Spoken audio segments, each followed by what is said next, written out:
Hey, it's James. Welcome back. As an environmental educator, I'm constantly struggling to explain really large-scale systems. Why a particular coastline is so rich with animals and another not. Why one endemic species is found in only one place on Earth. Explaining such large-scale systems to a, although intelligent, ground-dwelling mammal such as humans is rife with challenges. But with some helpful visual aids from newer technology, I think I'm up to the task. The best way to step back and see the overall picture of something as large as an ecosystem is to take a look at it from the air. When all the water from a particular part of land flows to a single source, it's called a watershed. A valley in between two peaks, for instance, that drains into one river is a single watershed. A large watershed can be composed of many smaller ones if they all drain to the same area. Vashon has several important streams, and the water draining from the land into those streams and then eventually to the sea can tell us a lot about that ecosystem. Shallow and flat areas of the Salish Sea, especially with some freshwater intrusion, tend to be eelgrass beds.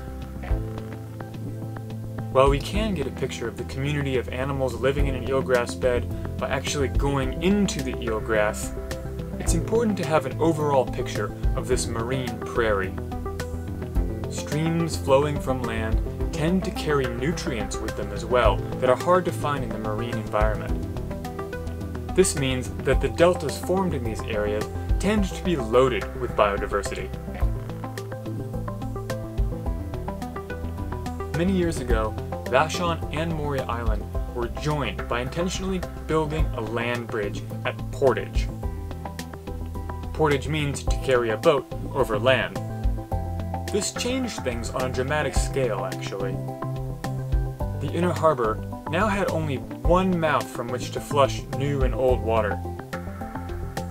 This, combined with a predominantly southern breeze, means any contaminants that end up in the inner harbor have a very difficult time flushing out and dispersing.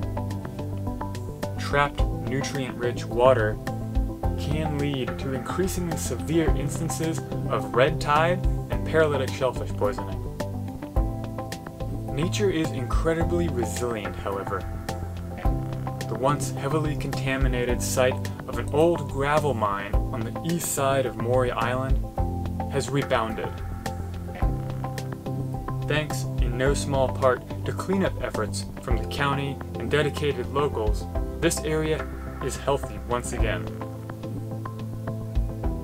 It's easy to lose appreciation for the beauty of a place that you know very well. But changing your perspective is a great way to rekindle that appreciation. Whether you're zooming way in, exploring the beach with a magnifying glass,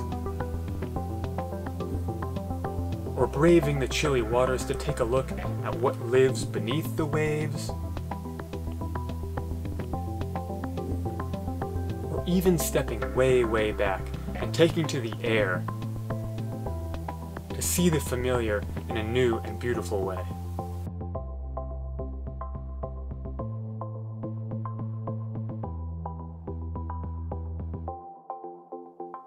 The music for this episode was produced by Dominic Wolsko. I'm James Hyde. Thanks so much for watching. Have a great rest of your day.